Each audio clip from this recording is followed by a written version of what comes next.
I'd like to start by thanking Dean Sundaram for that warm welcome and to thank all of you for coming to this extraordinary gathering, reasons for which I'm going to describe in just a few minutes.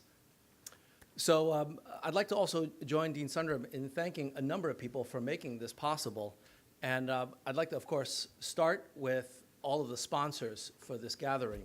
The Annual Reviews, an organization I'm going to be telling you about in a few minutes.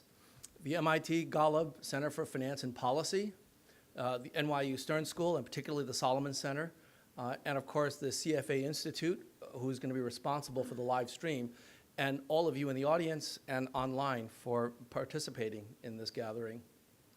I also want to single out one individual who has just gone above and beyond to make this happen, and that's Jenny Rankin. Jenny's in the back, so please join me in thanking her.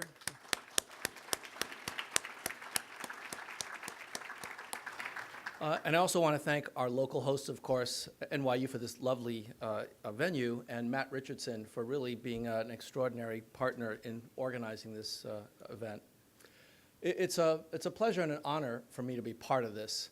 And as you can tell from the list of participants and speakers, we really have all of the relevant parties and all the stakeholders represented. To quote a former Treasury Secretary, we have all the folks who are in the room where it happened. I was not even in the hallway connected to the room where it happened. So I'm absolutely fascinated and want to get right to the core of this meeting. But I want to start with a little bit of background, though, of what gave us the impetus to create this event. And it really has to do with Annual Reviews. This is the journal that Bob Merton and I are co-editors of. The Annual Reviews is an organization that most of you, I suspect, have not heard of.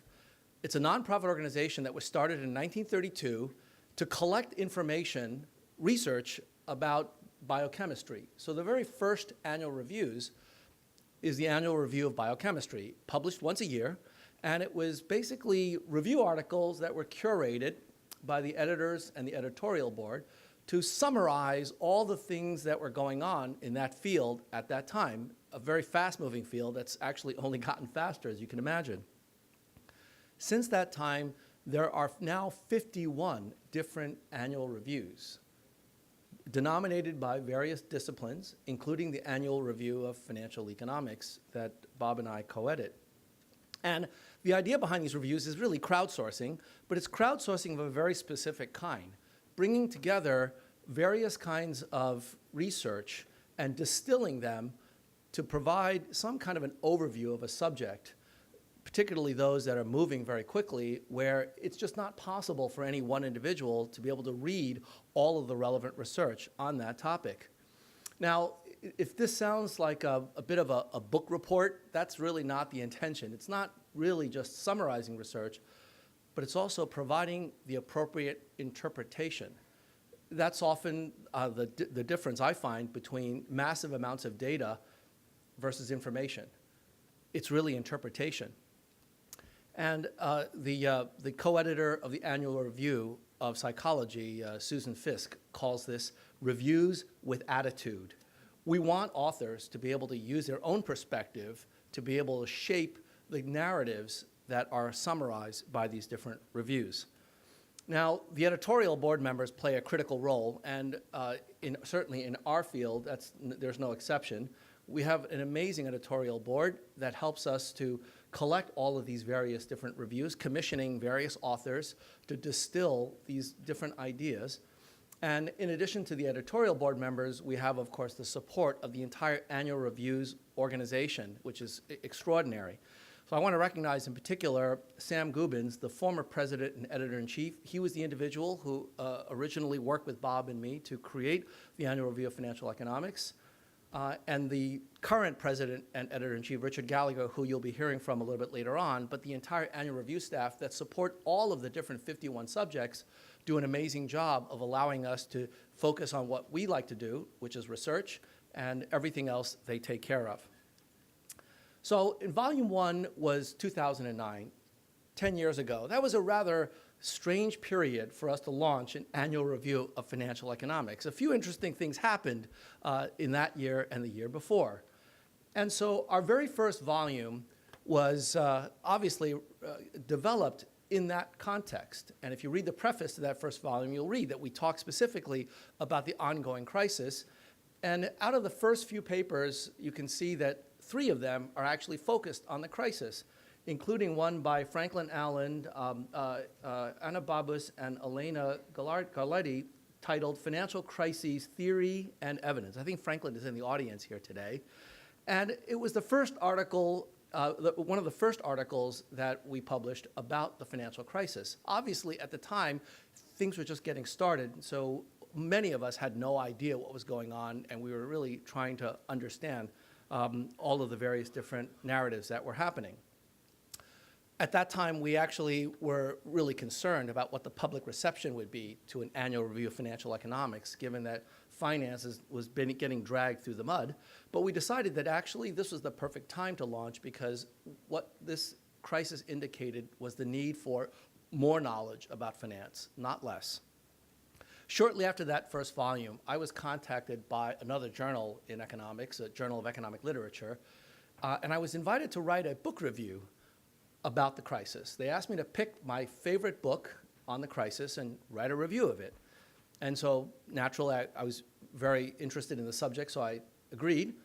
And so I started looking around for what my favorite book would be. And I started with the Squam Lake Report, which is a group of financial economists and macroeconomists got together to come up with their own narrative of what happened. But pretty soon I realized that they had missed out on a number of aspects, including the historical context. And then I looked at Carmen Reinhardt and Ken Rogoff's wonderful book, This Time is Different, which is a retrospective of 800 years of history of financial crisis.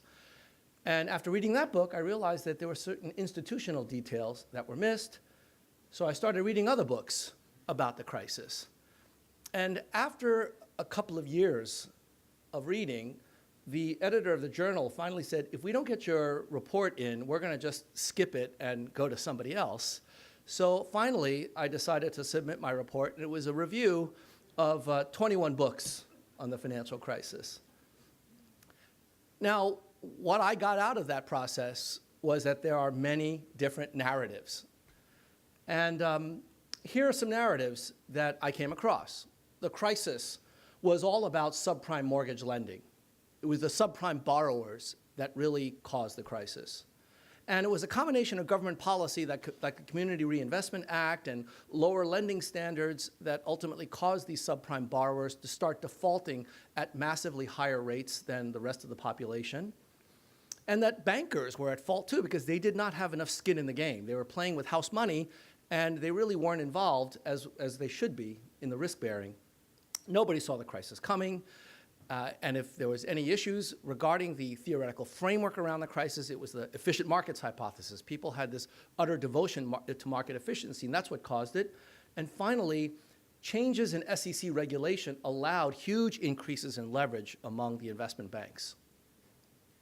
How many people here have come across at least one of these narratives? Show of hands. How many people believe at least one of these narratives? Well, you come to the right place, because these narratives are busted. And a number of them you will hear about over the course of the next 2 days. Every one of these narratives can be challenged and have been challenged, and you will hear about them in more detail. I'd like to give you an example of that from one of the talks you're going to hear today. I don't want to steal anybody's thunder, but fortunately our speakers have a lot of thunder, so I don't have to worry about it. But I want to highlight one particular article that is in volume 10, and it's by Antoinette Shore and her collaborators, Manuel Adelino and Felipe Severino. You're going to hear from Antoinette later on this afternoon, so I will not spend too much time on this, but I want to give you a sample of what an annual reviews article is like and why this conference is so unusual. So the title of the article is The Role of Housing and Mortgage Markets in the Financial Crisis. And Antoinette and her co-authors take on the question of what was, in fact, at the root of the crisis. Was it these subprime borrowers that we seem to want to blame?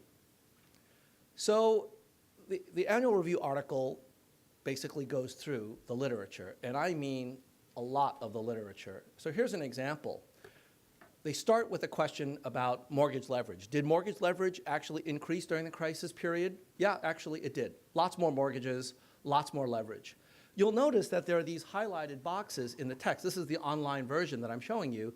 Each of these highlighted boxes is an article that they refer to. You can click on it, get the exact reference. In some cases, you can actually click on that to get the link to the article itself. So what the authors are doing is distilling all sorts of different theses coming from various different sources to construct a particular narrative. How did lending standards change in the boom? Was it true that we lowered our lending standards dramatically? I'll let Antoinette tell you later on this afternoon, but you're going to be surprised to see what the evidence shows. What about home ownership expansion among the lower middle class? Did the Community Reinvestment Act really increase home ownership widely in the post-2000 period? And is that the cause? Well, again, lots of papers have been written about it, and they provide citations to that literature. And once more, they burst a myth. And in case you are interested in getting a look at the data yourself, they provide tables and figures. You can click on them and actually take a look for yourself at the specific data that they bring to bear to support or refute certain arguments. And finally, they get to the question of defaults. Were the defaults concentrated in the lower middle class? Was it the subprime loans that were at fault? And again, the answer that they provide is absolutely shocking. And this answer is not just a matter of debate. It actually has incredible impact when it comes to policy. And what they show is that the popular interpretation, the popular narrative on which policy has been and is currently being based is simply wrong. It's just not true. Now, they show a list of references at the end. So this is their bibliography. And this, and this, and this. 93 references to the literature. And unlike many other forums where you just put a whole bunch of references down so that referees, seeing their own citations, will be perfectly happy to accept your paper, in the annual reviews, you are not allowed to cite an author unless you specifically refer to that author in your article, because you'll see from the online version, there's a link to every reference that will bring you to the particular part of the article in which that author and that work is cited. And so the point of this review is to bring together the very best thinking, but with an attitude, with a specific conclusion about how all these pieces fit together. Unlike my book report of 21 books of the crisis that came to no conclusion, these review articles, they all have conclusions. Now, are they the correct conclusions? I'm not sure we want to say that. Certainly, they are, Bob, in my opinion, the best thinking we have today. But it's constantly changing. And that's one of the beauties of the review process. It is a Darwinian process where only the very best and most compelling arguments survive. Does it mean that they're always correct? Certainly not. But the interesting thing about academia, for those of you who are not part of the academic game, there are two ways that you can make a name for yourself in academia. You can come up with a brilliant theory, or you can destroy somebody else's brilliant theory. Both are perfectly acceptable ways of becoming famous. And that Darwinian process is highlighted and facilitated in annual reviews. So fast forward to the 10th volume, 2008, we now have 10 articles about the financial crisis, each of them as thorough, detailed, and with an attitude as Antoinette's. You're going to hear from many of these speakers over the next couple of days. And that's one of the reasons why this conference is so unusual. By now, many of you have attended all sorts of 10-year anniversary milestone conferences for the financial crisis. The Brookings had one, Council of Foreign Relations. But I dare say that this gathering is unique because what we bring to the table, in addition to the people who were in the room where it happened, we bring together the academics and the very best thinking of what happened, how it happened, why it happened, and maybe, just maybe, what we might be able to do to make sure it doesn't happen again. So one of the things that we wanted to leave you with is a gift. This little stocking stuffer here, 5 pounds. And by the way, thanks again to Jenny and her husband who came in here with 350 copies of this and put it out on all of the seats. This is a collection of articles from all 10 volumes. Not necessarily the greatest hits, we don't want to put it in those terms, but rather a sampling of articles from each of the 10 issues of annual reviews. Take a look at it and see the kind of quality scholarship that is represented by our amazing authors. And you'll see that over the course of the next couple of days. So I urge you all to get access to the annual reviews. From now until the end of December, the Annual Reviews organization has graciously agreed to make all of the articles of all 10 volumes of Annual Reviews of Financial Economics available to anybody who's interested in having access to it. So please feel free to peruse the many articles that have come out by our amazing authors. Only by understanding narrative in a materially substantive way, pushing aside the politics, the polemics, and focusing on the underlying substance crowdsourced through this laborious process of sifting through thousands, if not tens of thousands, of articles, can we learn how to avoid crisis in the future. Thank you.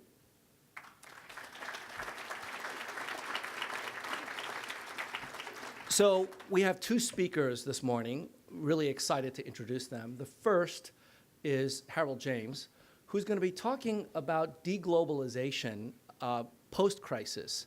And one of the interesting things is the interplay between politics and finance. For most of us in academic finance, we generally shy away from discussing politics. But in fact, there's a very deep connection between the two, specifically around the financial crisis.